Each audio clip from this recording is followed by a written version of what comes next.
All right, guys. So tomorrow I go and I get my root canal done finally. That's the last one. I've had a host of dental issues. Doesn't fucking surprise me. We've talked about it. And, by the way, when I just fucked up doing a video before this, like trying and, I don't know, I saw that I have all these like patches of hair that I missed. I shave in the shower with one hand. I'm usually beating off with the other while I shave. And, I don't look in the mirror. And then I rarely look in the mirror. So when I'm doing these videos, it's like the first time I see myself, I was like, holy fuck, I look like a straight bass head. So, sorry. It doesn't surprise me that my dental shit has been as severe as it has. Remember like about a month ago, I was having like really bad fatigue problems. It was weird. I was like falling asleep all the time. It was almost like narcolepsy. Like it was like that severe. And that was really like the only symptom I was having, besides some depression before that. And then I got this one. This is where the sepsis was going up here. I got the root canal done, and then I had to get one here. It took forever to get it approved by the insurance, but finally it's approved, and I'm getting it tomorrow. And that's why I did the extra Redux story, so that I could I've already done Wasco, this one, and then that, so then there won't be days without videos or whatever, because I'm trying to at least do a video a day. I've been having nausea for like the last 10 days, and it's weird. I wake up and I feel the worst right in the morning. I wake up feeling sick. I'm usually nauseous, and it just comes in waves throughout the days. I don't know if that's related to the dental stuff. It kind of makes sense that the decay is like to the point where I think the toxicity is what makes me sick. It's just a really fancy way of saying I'm a piece of shit drug addict, and I've literally smoked crack for a disproportionate amount of my life, and now I have toxicity. It's like some fucking lame way to say that, but that's what I really think it is. I think that I'm having dental issues to the point where it makes me nauseous. It's not interfering with my ability to create content or anything. The fatigue for sure was. It was really hard just to muster up the energy to actually sit down and do a video, but the nausea is not doing that, but it's a little disconcerting. I've gotten so fortunate with all that I've put my body through. I never got AIDS. I have herpes, but that's whatever. There's not like fucking fundraisers going on in other parts of the world for herpes, but there is for AIDS, so I don't have that. Dental stuff doesn't surprise me though.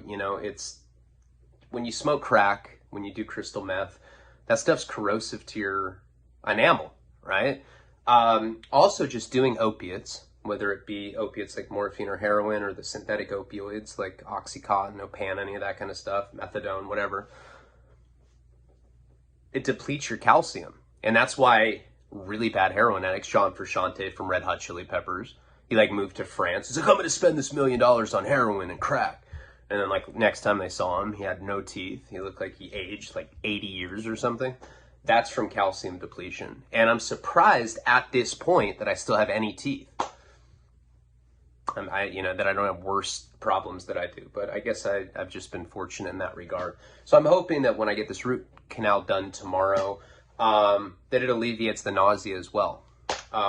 Starting a new antibiotic cycle right after I get the root canal. It's possible that some of the sepsis poison seeped in just like it was doing up here, and that was definitely making me sick for sure. No fever, and that's what's throwing me off. It could be stomach bug, could be food poisoning, whatever. I could just be a bitch. It's probably what it is. Probably the latter. I'm sure a lot of people think that. Okay, so there's that. Secondly, we've been working hard on the doc. I was doing these incremental uploads, but I think that now I'm going to be doing longer ones. Hour and 50 minutes. You guys have seen 37 minutes of a 2 hour and 15 minute film. I'm getting a lot of flack from the producers. They're like, I need to hurry. When's this going to be done? Is this going to be done before this year's over? And it will be. I guess the latest update is we're bringing this guy on named Lucas, or at least we're talking with him right now. He edited a film documentary that won Sundance for Best Director. It's on Netflix. It's called Shirkers. He also did one called Author, the J.T. Leroy story, about a HIV positive transgender lot lizard that's not even a real person. But this woman pretends that she's that. She wrote a book called Sarah. It's called Author, the J.T. Leroy story. It's probably on streaming services, and then he has Shirkers on Netflix. But Avery Smith, the guy that's editing the doc right now, he's a great editor. He's limited in the sense that he can't do After Effects, animation. So what you're looking is just like a chronological assembly of the story. So look at it from a story point of view. People go, I don't like how, you know, the audio is like, it's not how it's going to look. When you see the final product, it's going to look very different than what you've seen. You've only seen 37 minutes of a 2-hour and 15-minute film. This guy is very expensive. Don't want to say what his rate is, but you could buy a couple cars with it. But he'll get it to the quality that it needs to. Him and Avery, Jim and I will work together. Probably take 2 weeks of like post-production. So right now we're just assembling the chronological order. Like I said, we're almost up to the hour cut, and I will post that when we get to it. I like showing cuts to my Patreon family. I think it's kind of like a unique opportunity just to show it how it evolves. And I value your input. I mean, you guys are the people that support me, and I fucking value it. And I appreciate everybody that gives me notes. Even the people that don't get it and tell me that you just suck. You don't do anything right. You're a shitty father. Karina doesn't love you. Dick stinks. Small dick. Root beer barrel cock. Sex rides. Hot tan. Palabra. Shit like that. All right, let's get into the story. Sorry for the fucking introduction. So I get my root canal tomorrow. Hopefully the nausea subsides. You know, that would be great. So this story is going to be juvenile delinquency. I think it's 13. I did not watch the previous video, so I have to do somewhat of a recap, but I'll try to keep it as brief as possible. This story took place in 2002. I was 17 years old at the time, and I was absolutely out of control. I was already on heroin at that point in my life. And I'd become not only badly addicted to drugs, but I was just a punk-ass bitch, thugged out, upper middle class white kid that thought that I was in D12 or something. I'd be like, suck my cock, Dad. I'd be like, why do you talk to me like that? I'm your father. I'd be like, suck my dick, bitch. You ain't from 8 Mile. He's like, huh? And so eventually he ends up, my parents, I mean, I get in a physical altercation with my father. They end up putting me in Noah's Anchorage, which is an orphanage. Who goes to an orphanage? Yeah, during my time in the orphanage. People are like, what the fuck? And then, of course, all that stuff had gone down in Santa Barbara. We found out this guy Justin was a chomo. This guy Beast, who was my friend, hit him with a brick. Well, I guess Biff wasn't Biff. I guess Beast was not my friend. He was more like Biff from Back to the Future. And I was Marty. People would like call it, they'd be like, yo, Marty. Nobody ever called me that, but it was more like I was Gilligan and he was the skipper, but just like a way, way meaner version. And we didn't have hot chicks like Ginger and Marianne. I always liked Marianne more, girl next door. I don't know, Ginger seemed like a whore. Not that I don't like whores, but she just seemed like the I'll only suck your dick if you're famous kind of chick. And Marianne just was like more just, you could cuddle with her, shit like that. Because I'm not just a hedonistic piece of shit. I like cuddling too. So anyway, so he had hit this guy Justin with the brick. And after that had happened, a bunch of shit went down. I ended up kind of stealing a Porsche with Kelly and with my friend Papias. Go down to LA. My friend Brian fucking disappears. He's like on some gay meth shit. And like he's in some straight gay meth psychosis. Like butt fucking shadows. It's just like, all right. And then we like didn't see him again after that point. And then my parents ultimately sent me away because I'm smoking heroin off tinfoil. So I ended up going back to Aspen Ranch for the second time. Aspen Ranch was one of these kind of fashionable programs for troubled adolescents that kind of popped up in the early, well, no, probably 90s.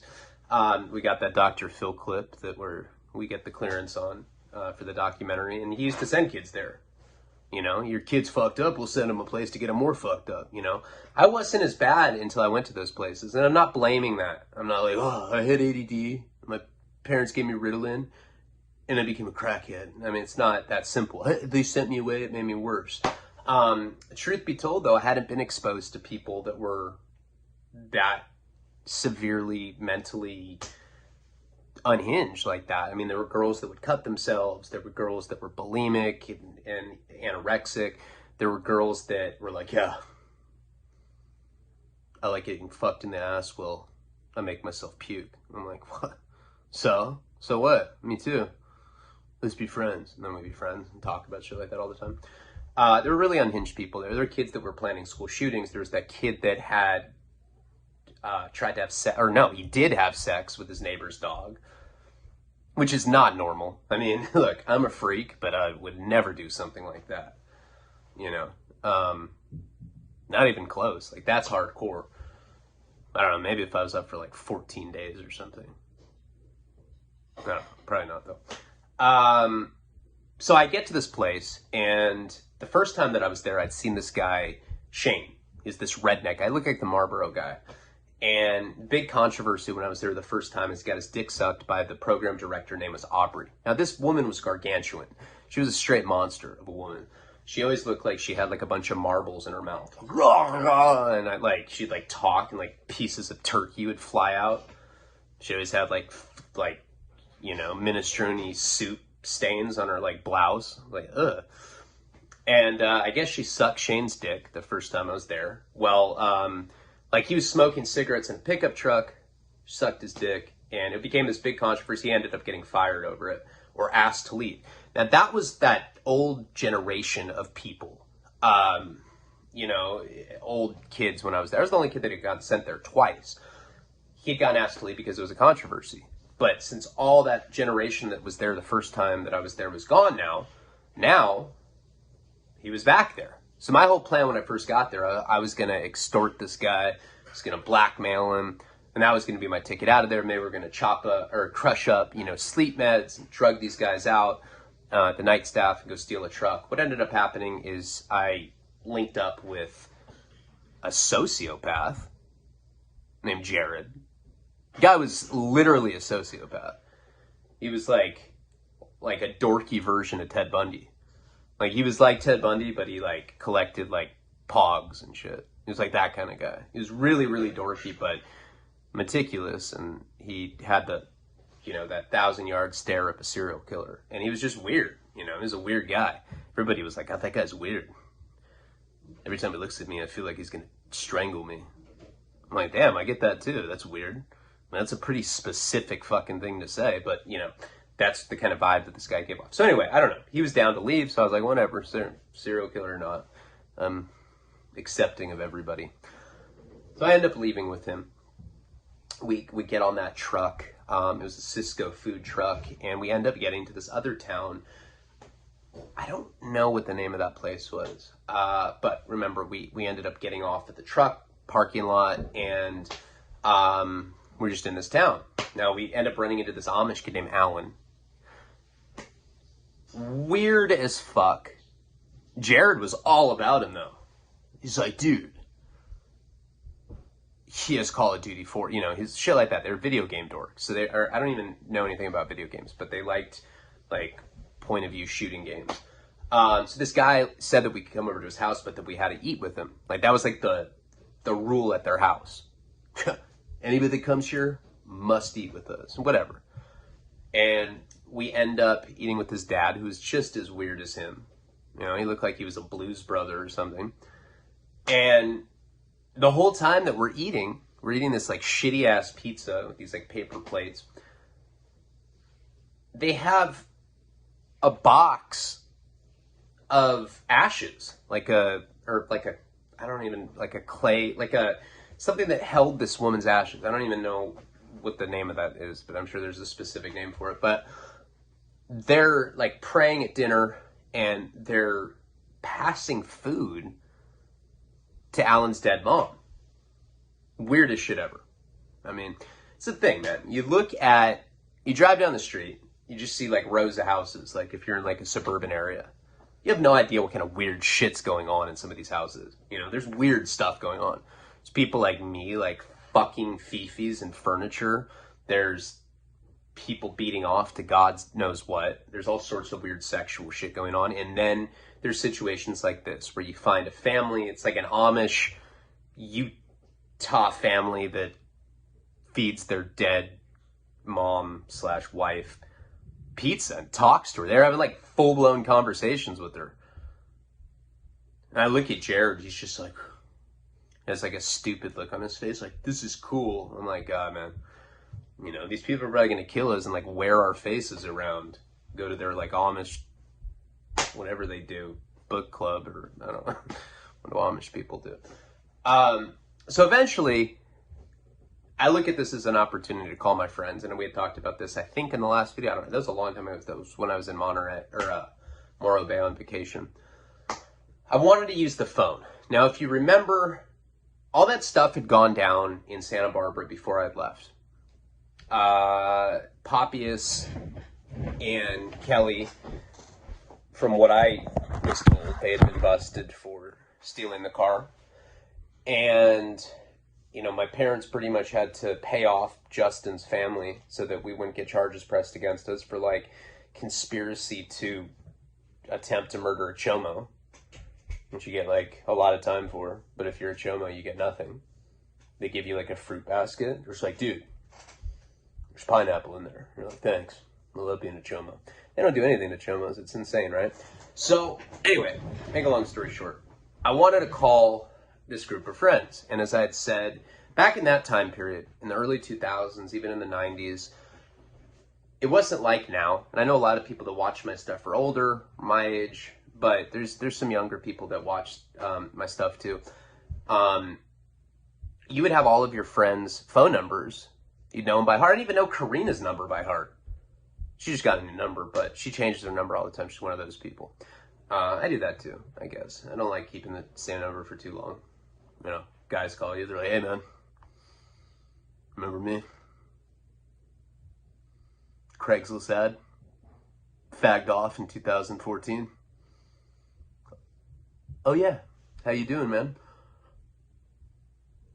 I'm so high right now, you should cruise over. Hey. Your chick's like, who's that? You're like, oh, I don't know. Hey man, wrong number. And you just hang up. Yeah, shit like that. So you got to change your number. All right, so anyway, I wanted to use this phone. The phone wasn't working, and I go into this other room. When I come back in, Jared's sitting down with this guy, Alan, with the dad, and with the woman.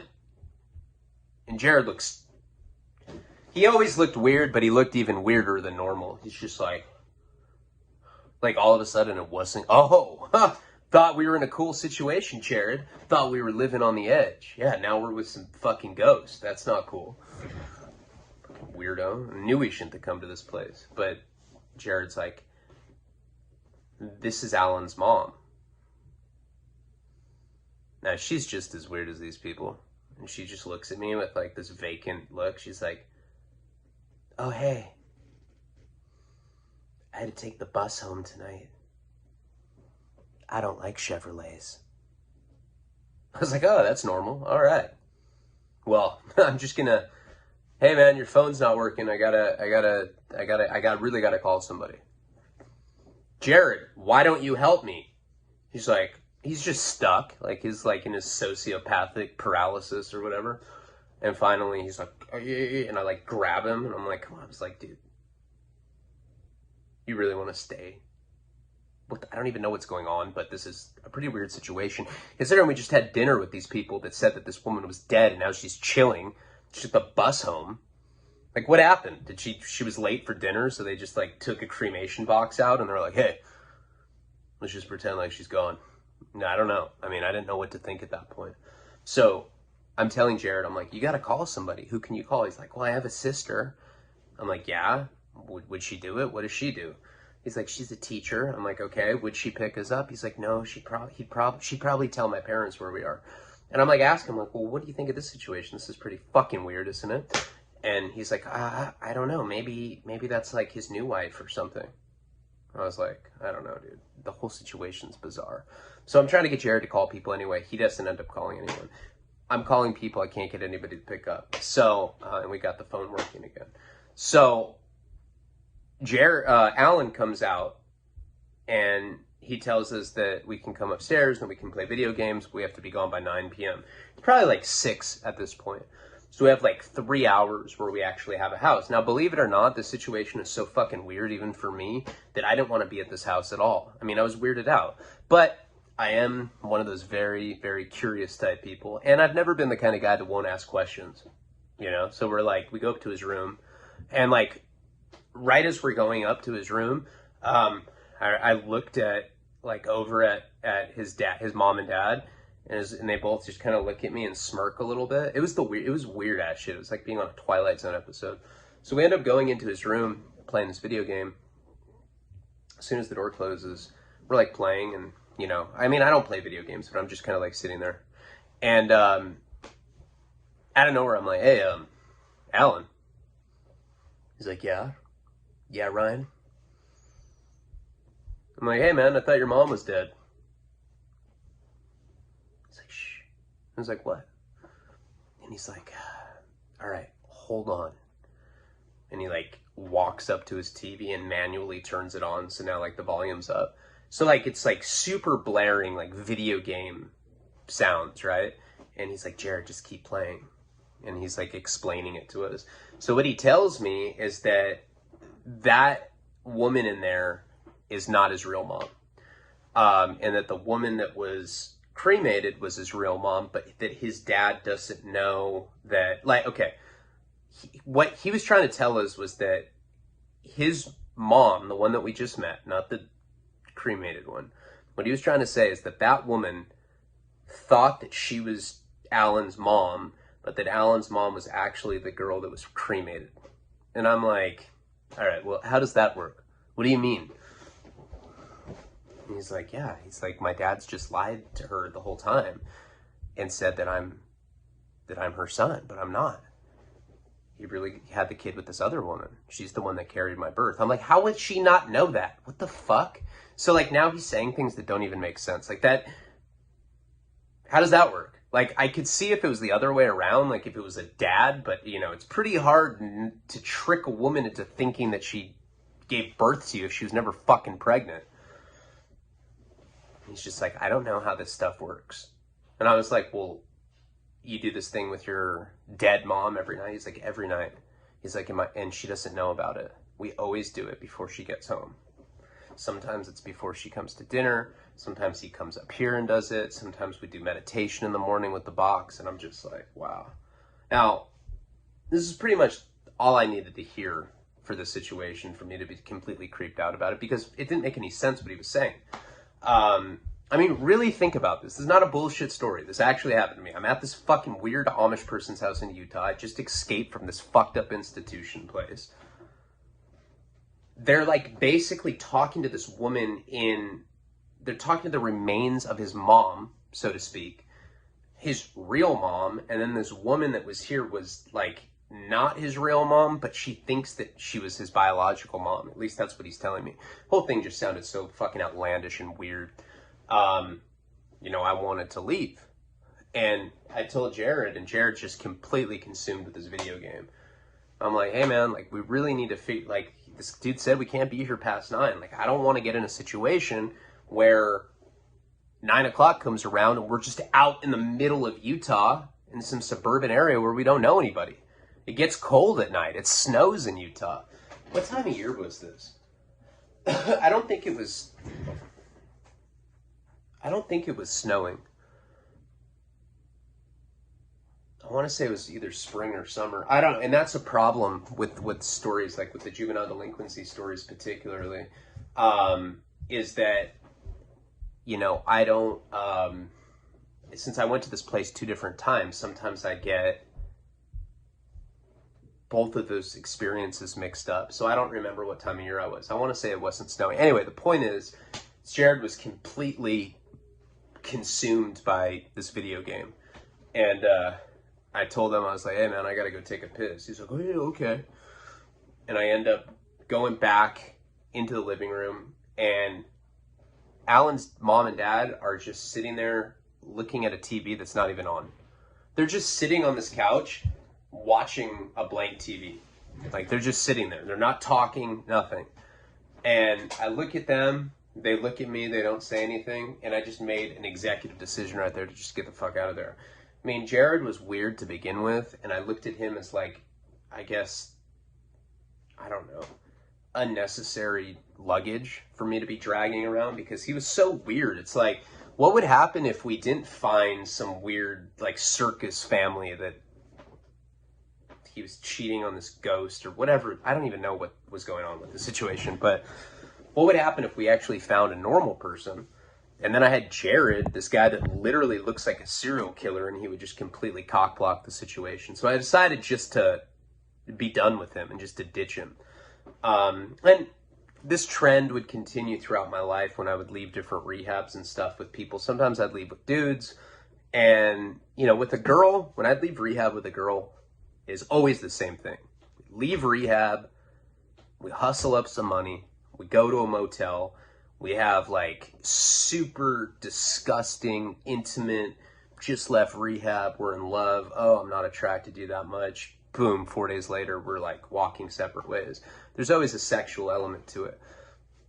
So it's like, I rarely left a rehab with a woman and wouldn't go try to find a motel and have sex and do drugs in, because that's just kind of like the only thing we had in common. It was like, oh, you do drugs and fuck? Me too, let's go get a motel. This is boring, I'm over it, let's go back to rehab. And that's pretty much how it always went. We'd usually run out of money. With the guy, it's a different dynamic, because there's no butt fucking. I mean, you know, as much as I joke about it, I was not going to fuck Jared. I'd have to be super fucking twacked out. 6 or 7 hours of straight meth smoking or something.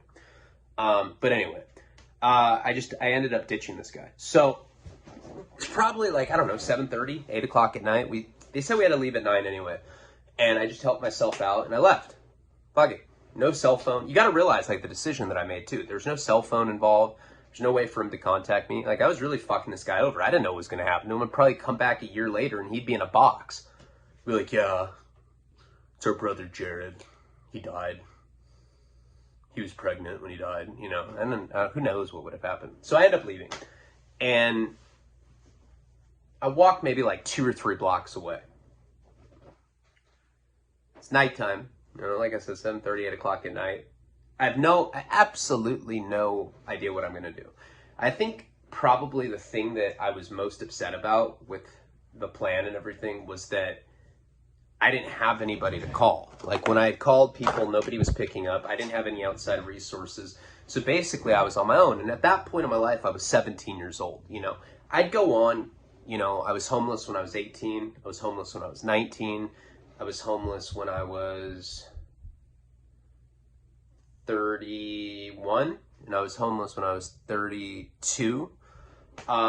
You know, and I've gone through periods where I'm homeless. And the older you get, the more resourceful you get. Like, nowadays, I'm a fucking pro. I'm a pro. Like, I know that I can go to 7-Eleven at 2 a.m. Any 7-Eleven, doesn't matter where I'm going, and I can go to the person that works the counter, and I can say, hey man, I'm really hungry. I know you guys have to throw out your cheeseburgers and pizzas and corn dogs and tamales, all that kind of shit, if you don't sell them. And that's what they do. They'll just throw it away. So if you go hit up 7-Elevens at that time, they'll just give you like bags of cheeseburgers and hot dogs, stuff like that. So, you know, the older I get, the more I do stuff like that. Or I go to pizza parlors, you know, where they actually serve the pizza, and I'd find like, you know, half-eaten pieces of pizza or slices that people hadn't eaten, and that's how I'd survive. That's when I was older. You know, I got older and I figured out how to do that. And there was even a period when I was 19 that I haven't talked about. I could probably make an entire series out of it. It's called Isla Vista. And it was when I was homeless in the small college town right outside of Santa Barbara. And that was a pretty wild period for me, because I would go around and try to find women to sleep with, and then I would just try to like camp in. I'd be like, hey, I got some, you know, embroidered blinds for us. Both of our initials, I don't know. Too soon? It's like, dude, I met you last night. I'm like, I don't know. I was thinking about moving in, you know. And then I found a lot of girls that would let me do that. You know, I'm not saying I'm like the best looking guy in the world. I think it's more that I just can be charming, especially if I'm like need to and have to survive. There were plenty of situations back in that time period when I was like 18, 19, and I'd be where I just go start talking to a girl. One thing would lead to another. My dick was in her mouth. What? Sorry, just kidding. It had never happened. I like guys. And then I end up moving in with her, you know, and I'd stay with her for 2 or 3 weeks. People usually like me when they first meet me, and then they realize like that I'm just a piece of shit, that I stink, my hygiene sucks. I always have like black shit under my nails. I don't right now for some reason, but I'm messy as fuck. I'm inconsiderate. I like smoke inside. I'm like, oh, I can't smoke in here, my bad. Like stub it out. And I fart. I'm a farter. So what? You know, and I'm like one of those guys that doesn't give a fuck too. I'll fart in front of chicks, you know? Just don't care. So generally, what I'm saying is that I wear out my welcome. That's when I was 18 or 19, just a couple years after that. And that's when I had learned how to like sell fake blotter acid. That's how I'd learned like various scams, how to support myself. Back when I was 17, I didn't know any of that stuff. So I'm just walking around the suburban area with absolutely no idea of what to do. I just know that I don't want to be with this weird house that I was in. I mean, it was weird. And what's even weirder is that the kid was telling me shit that didn't make sense, which led me to believe that it was like, I don't know, you always hear about weird situations in Utah where there's like kids that are like being held against their will at these like houses. I think Amy Smart or Elizabeth Smart. Amy Smart's an actress. She didn't get kidnapped. Maybe she did. I just knew that it was a bad situation, so I didn't want to be in it. So what ends up happening, and this is the first time that this is, I guess, why I brought up all that stuff with IV, which I could probably turn, like I said, into an entire series. It's probably where I learned that you can meet women that will take care of you. They will. That's such a scumbag thing to do, but I learned that this night. So I'm walking through this suburban neighborhood, and I see this girl. She's sitting in a hoodie. She's smoking a cigarette. She's sitting like on the front steps to her house. I'm out of cigarettes. So I'm smoking refried. And I go up to her. I forget what this girl's name was. I think it was Rebecca. Becca? Something like that. Let's just say Rebecca. Pretty sure that's what it was. So she's smoking a cigarette and she's wearing a hoodie, and I go up to her and I was like, hey, how are you? I was always like that. I always learned from a long, long time ago that it doesn't matter if it's women or if it's trying to close a business deal or whatever. Always make eye contact with people and always be direct, and it does a lot. A lot of people don't do that. Like, I look people right in the eyes when I talk to them, and usually I'm unshaved like that, and they're just looking at me like I'm a crackhead. So I look her right in the eyes. I was like, hey, I'm Ryan. She's like, hey, I'm Rebecca. And we start talking. I was like, do you live here? And she's like, yeah, I live here with my sister. I was like, oh, yeah? I was like, what do you do? She's like, oh, I'm just a student. She's a college kid. And I don't know how old she was, probably like 20. You know, and I was 17, but I was one of those people that I'm really short, but I don't know. I guess maybe because I carried myself a little older, because at that point I was already like selling coke for that girl Jill's dad, who was a Hell's Angel. So I was around a lot of people that were that age. So I guess I just knew how to fit in with people that age. And I basically told her what my situation was. You know, I told her that I wasn't from, well, you know, I altered the truth a little bit. I told her that I was out there with my brother and that we got stranded out in Utah, that I was with him, that we had gotten in a fight, and because we were stranded out there, and we wanted to go use somebody's phone. And I told her this whole story about how we went to that person Alan's house and what had happened with her family.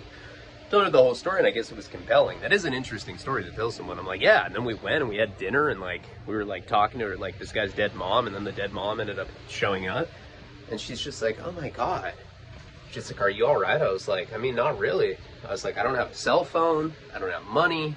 I'm just completely stranded out here because I'm fighting with my brother. I don't want to be around him. I was like, you know, he gets really violent when he drinks and he hits me. I'm like batting my eyes at her. She's like, oh my god, he hits you? I was like, yeah. He also butt fucks me. She's like, oh my god. No, I didn't say that. But I was telling her that basically he was abusive and everything. And so I explained to her that if I could just use a phone, I told her I was from California, and I was like, hey, I have a bunch of friends in California. If I can just use a phone and kind of like figure out a game plan of what I can do, then I can get out of your hair. And she's like, oh, okay, yeah. yeah, it's just me and my sister, you know. So she lived, I guess, with her sister or whatever. Sister wasn't home. So I end up going inside with her. Now she's wearing, like I said, a hoodie and sweatpants. And I go inside, I use her phone. She has one of those, like, you know, one of those older landline phones that's like portable or whatever. And I start calling people in Santa Barbara. Again, I'm not having much luck. I do end up calling my gay neighbor Ryan. Remember him with his boyfriend Teagues? And I end up getting a hold of him. And he's like, oh my God, Ryan, what's up, man? How are you? And I explained to him the situation, you know, as much as I could, because this girl was like standing right there, so I couldn't really say that I just escaped from this institution. But I told him that I was stranded out there and that I couldn't get a hold of Poppius. And he's like, you didn't hear what happened to Poppius? And I was like, no. Now remember, the last time that I had ever heard anything about that situation was that they got busted for stealing the car and for assault. Because remember, Kelly had sprayed the guy that was driving that Porsche with a hose. And so I guess that's the first thing that I assumed. I'm like, no, what happened? So he starts explaining to me what happened to Poppius. And I guess he did end up getting detained for that, but somehow they beat the case. So he didn't get charged with that. But my parents, because remember my parents, he's the guy that, I mean, he was basically like my adopted brother. He's the guy, remember the infamous four-door Mustang? We're on a one-way street, and he, you know, this other kid, Matt, that we were with, opened the door. Car came down the street, hit the door off, and this is right after we had eaten mushrooms. I go up to Poppius's parents' house. They end up beating the shit with him, put him in the hospital. This is while I was on mushrooms, too. That was like a super traumatic experience. And my parents, I went home. I told my parents what had happened. Parents were like, fuck that. We want to take custody of him. And he became kind of like my surrogate stepbrother, you know, adopted brother at that point.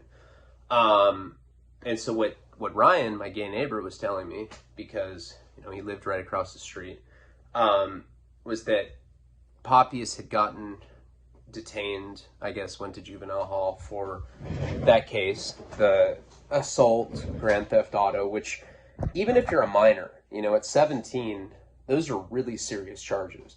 If you get convicted of assault and grand theft auto, there's a good chance that you're going to go to youth authority, which is California, CYA, California Youth Authority, which is like going to prison as a minor. And you want to talk about butt fucking, it's for sure going on there. Every person that I've ever met that has been to YA is like, I'm like, what happened there? They're like, fighting, butt fucking. And I'm like, really? Yeah. Sometimes fighting well butt fucking. Because I guess that's just a bunch of horny kids and you lock them up and they're like, this isn't gay, let's just do it, fuck it. And then they like do it and they're like, ew, gross, let's fight now. So, you know, obviously people are scared to go to CYA because it's just a bad situation for kids. So what he had told me is that after he had gotten arrested for the GTA and for the assault, that my parents had kicked him out. And when my parents kicked him out, he had nowhere to go. You know, he was 17. I think he had just turned, yeah, okay. So now, remember I was saying I didn't know when the time period was? Now I know. He turned 18 in May, and I was still 17, because that was my whole deal with my dad. He said if I finished high school, that he would take me out of there before I turned 18. If I turned 18, I would get out of there automatically. So Poppius had turned 18 in May. So this had to be right around that time, because I know he was an adult at this point. And Ryan was telling me what had happened with him.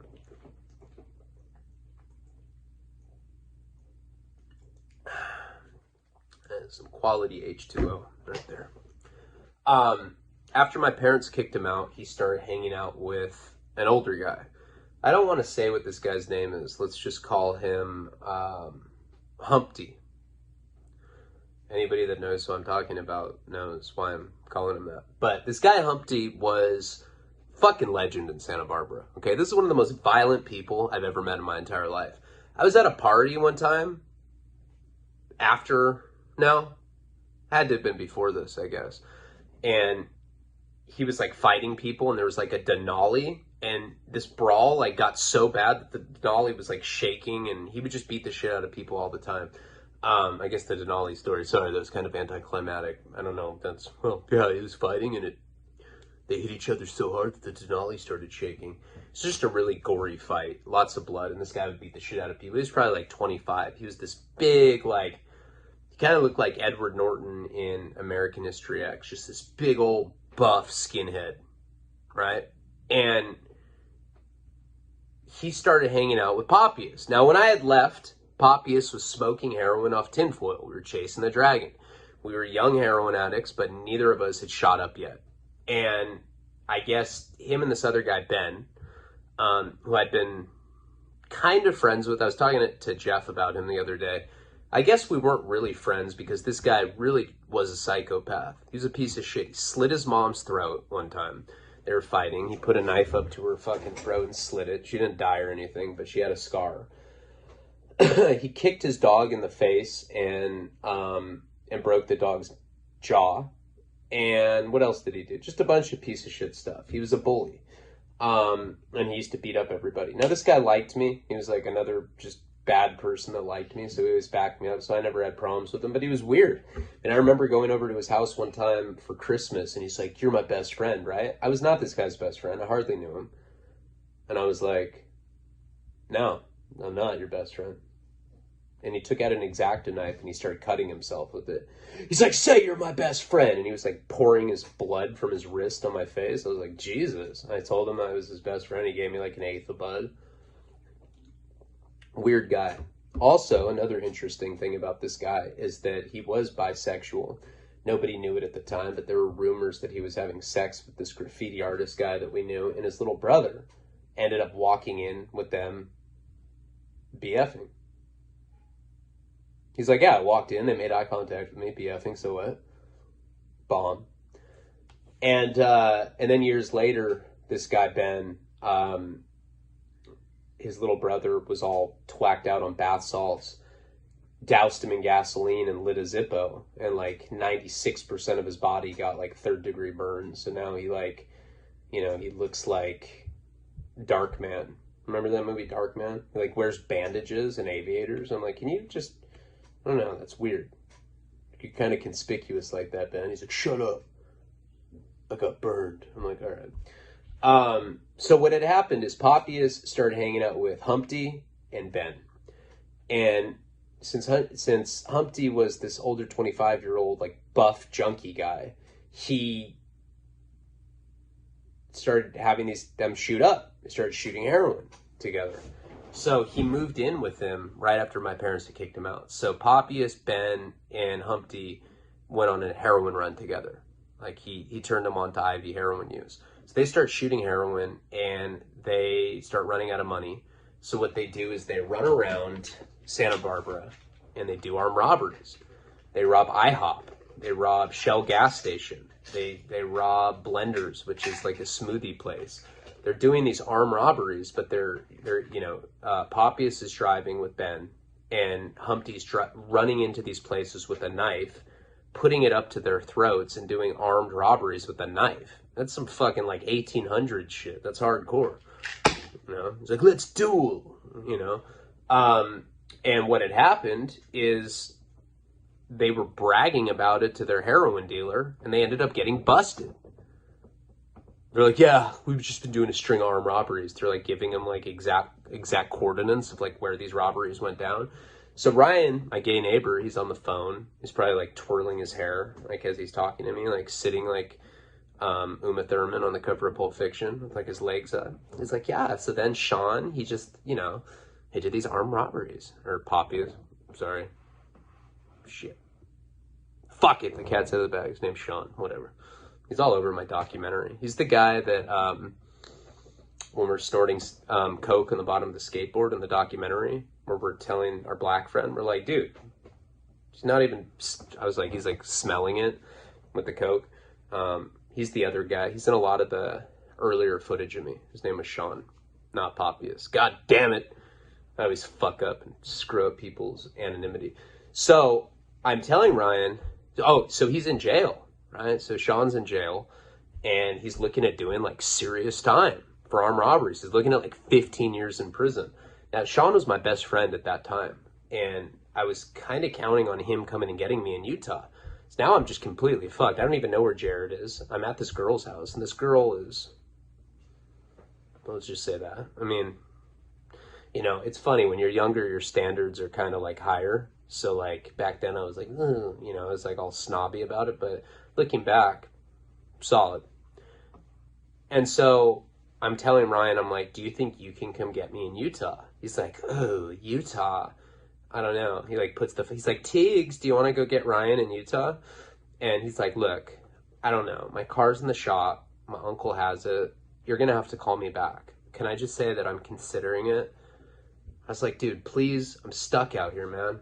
You know? And I told him the story about the dead mom and everything.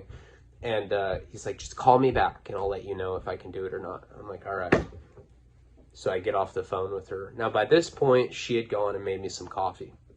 So she comes, like, I'm sitting at, like, the kitchen table at this point. I mean, she was, like, in the room with me the whole time, but she sits down, she gives me a cup of coffee, and I'm, like, explaining to her, I'm, like, telling her all about what I just heard. My best friend was, like, going to jail, and that he was addicted to drugs, and I was, like, acting like I wasn't a drug addict. I'm like, God, you know, his addiction really bums me out, you know what I mean? She's like, oh, my God, I'm so sorry. I was like, well, you know, it is what it is. Hands me the coffee, and I go to take a sip, and she puts her hand like on the coffee mug. So like I go to like grab it, right? Like put my hand like this, and she puts her hand over my hand. And she kind of, and I like make eye contact with her. It was like a very like, hey, we're gonna have sex moment, right? But you know, I'm 17 at the time. I don't know if I necessarily could read those kind of signals. And she just kind of like blushes and like, she's like, oh, I'm sorry. I was like, no big deal. I'm all nervous now. I'm like 17. I was like a little bitch. And so she's sitting, like I said, she's like has these sweatpants on. And so she's like, we're sitting at this kitchen table and she pulls this chair up next to me. So she's sitting right next to me, which really like, there was no reason for her to do that. It was basically like, I'm trying to bone. She didn't say that, but that was the subtext. So I'm explaining, we like continue to talk about the situation, and she's just like, has her hand like this, like, uh-huh, uh-huh, uh-huh, uh-huh. Like finally, I'm just like, you know, I think she wants to have sex. Fuck it, I'm gonna go for it. So I put my hand on her pants, on her sweatpants, and like I put it like on her thigh. Like I just like I touch it as if I'm being like emphatic about what I'm talking about. She does not move my hand. So I'm like, huh. So I just start kind of crawling towards her crotch, touch it, and then I just go for it. Stick my hand in there.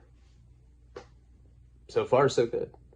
So then she's just like, you know, like rolling her eyes, like all like super exaggerated, which always kind of weirded me out when girls did. I'm like, God, it doesn't feel that good. I fucking don't even cut my fingernails. I'm probably hurting you. And I'm sitting there and I'm kind of, you know, not to get too graphic, but I'm finger banging her at the time. And she puts her, you know, she like closes her eyes, you know, she looks all like closes her eyes and goes in to kiss me, which was like amazing luck.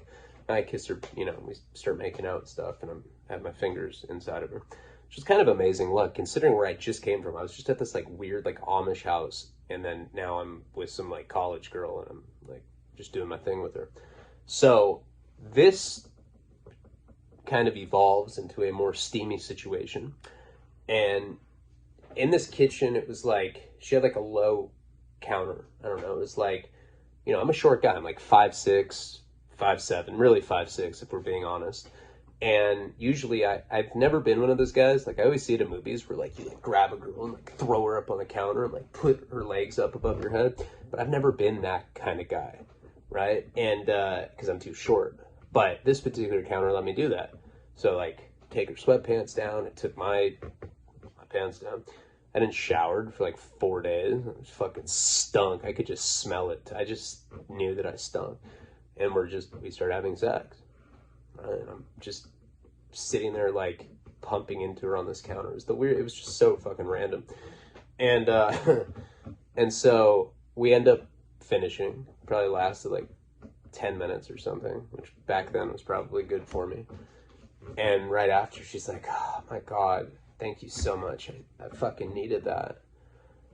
And she's like, you know, telling me that she wants to help me. And I'm like, well, look, if the one thing that I do need is I need a place to stay tonight. And she's like, oh, no. My sister won't be cool with that. And I was like, well, do you have a car? I'll sleep in your car. And she's like, yeah, I have a car. She's like, there's a church, like, you know, a couple blocks from here. I guess I could park my car in the church and you could stay right there. She's like, I just don't want, if my sister came home and she saw that there was some random guy here that I'd just like come into our house and that I didn't even know, I think that, you know, I'd probably be in some trouble with her. I was like, all right, well, that's cool. And she's like, in fact, you should probably get going before she comes. I'm like, all right, well, can you take me to that church they were telling me about? She's like, yeah, no problem. So she ends up taking me, like I said, like about a block away, something like that, a block or two away. She takes me to this church parking lot, and she parks her car. She had, kind of car, like a Nissan, an Altima, or whatever. It was an Altima. And, Altima? I don't know, that caliber of car. She ends up leaving her car parked in the back of this church. We kiss and everything, and it's really random, right? It's chick Rebecca. So she takes her keys. I don't have her keys. She doesn't just give me her keys. But the whole thing was kind of weird. It's like I met her, we had sex within the first like 20 minutes of me being over there, and then she kind of kicked me out of there like hastily after there, but she let me sleep in her car, which again would be something that I would continue to do throughout most of my life, sleep in the back of people's cars when I had nowhere else to sleep. So, you know, she had set me up with some blankets, pillows, and everything. And it was like a sedan. It wasn't like a huge car.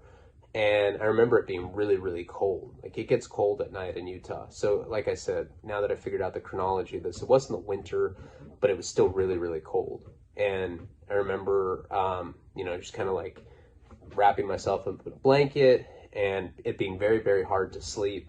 I didn't have a cell phone or anything, no way of contacting her. She told me that she had to go to school tomorrow and that I think she had to be at class like 11 in the morning. She's like, I'll come get you before I go to class. It's like, all right, cool. So I remember it took me a while to go to sleep, and my whole plan was the next day I was going to wake up and I was going to call Ryan and try to convince him that he should come get me, because that seemed like the most realistic prospect I had at that point. So I stay up, I'm in this blanket, and I end up falling asleep. Eventually, it takes me a while to fall asleep. I wake up to the keys tapping on the glass. It's in the middle of the night, and I like just snap up. I'm like, I'm fucked. It's cops, you know. That was my first thought for sure, and I end up kind of like peeking out of the. At first, I'm like trying to like kind of play dead or like act like I'm just sleeping in these blankets so that they don't fuck with me. But eventually, you know, I'm hearing, hey, get out of the fucking car. I'm like, oh yeah, that's cops for sure. I fucking take my head out of the blanket and I just see this guy. Big old buff redneck dude. Not a cop though. And I'm like, in the car's locked, like I locked it from inside, and like I'm looking at him and he's looking right at me. He has this goatee, he's like this big old buff guy, and he's like, get out of the fucking car. And I like definitely thought that at this point that I was probably getting robbed or something, or that maybe that he was the security guard. I don't know, it looked more personal than that. So of course I don't get out of the car, I'm just looking at him. And he's like, do you know who I am? And I'm just like shaking my head. He's like, I'm Rebecca's fucking boyfriend. And I'm like, ooh.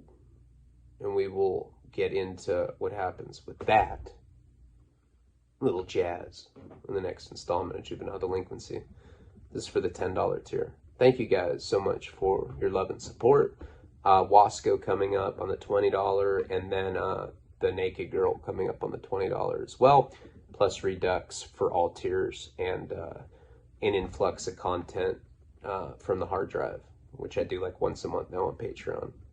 Pick like some video clips, photos, shit like that. And And that's it. All right, guys. Appreciate you. Palabra.